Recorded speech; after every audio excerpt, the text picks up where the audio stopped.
Kolkas ciems jau sen nav bijis tik košs un krāsains, atzīst vietējie.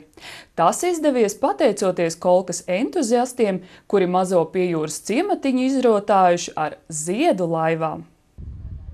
Pirms 2 gadiem Kolkā tika izveidota ciema valde, kuras sastāvā ir 7 vietējie entuziasti. Valdes locekļi par valdes sēdēm saņem nelielu atalgojumu, kuru nolēmuši nevis tērēt katrs savām vajadzībām, bet gan likt kopīgā kasē un darīt labas lietas sava ciemata un tās iedzīvotāju labā. Tā pavasarī, aicinot talkā arī vietējos uzņēmējus, nolemts veidot puķu dobas, lai prieks pašiem un arī viesiem.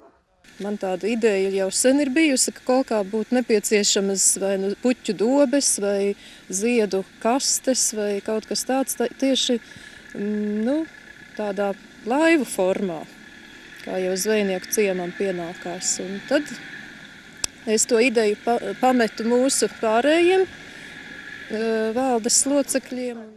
Ja sākumā daži vietējie vīri esot skeptiski sacījuši, ka nepieciešams speciāls skices un rasējumi, tad kolcenieks Aigars Keheris vienkārši ķēries pie darba. Par rezultātu var pārliecināties gan optimisti, gan arī skeptiķi.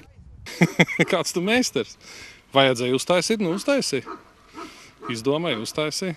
Kaut kas sanāca. Pirmās 2 neiznāca, 3. jau izdevās. Priedes koka laivas sataisītas, atlika vien pašiem tās piestādīt ar sev tīkamas krāsas un šķirnes puķēm. Protams, braucu uz tirgu un skatījāmies, ko varēja piedāvāt un gribējām, lai būtu tādas košākas. Ledenītes vēl bija doma par samtenēm, bet tā kā man pašai ļoti patīk sarkanā krāsa, pārdomāju, ka koša un tā izceļās arī tajās ceļmalās. Tā kā nepietiek tikai izvietot laivas un sastādīt puķes, tad nācies meklēt tuvākos laivu tūmā mītošos kolceniekus, kuri būtu ar mieru uzņemties rūpes par ziedu laistīšanu ikdienā. Es laistu savu dārzu un nav problēmas. Es atbalstu tāds, beidzot mums Kolkā arī kaut kas skaists ir izdomāts pa ilgiem gadiem. Es padomāju, ka vēl vajadzētu, bišķiņ biežāk tās laivas, lai Kolkā būtu.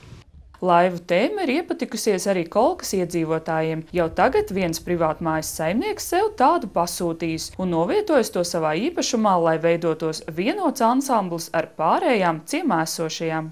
Šis ir viens skaists piemērs, kā arī valdība, vietēja mēroga valdība var kaut ko skaistu izdarīt cilvēkiem un Latvijai un savai zemei. Un parādās arī tas, ka, ja ir laba ideja, tad arī atbalstītāji netrūkst. Un tas ir vienkārši brīnišķīgi. Jaunās ziedu laivas rotāsies arī sestdienas jūras svētkos, kad tās varēs novērtēt sabraukušie ciemiņi un svētku svinētāji no citurienes. Kolka ir gatava svētkiem un šoreiz arī ar tiešām jauniem ziediem un jauniem akcentiem.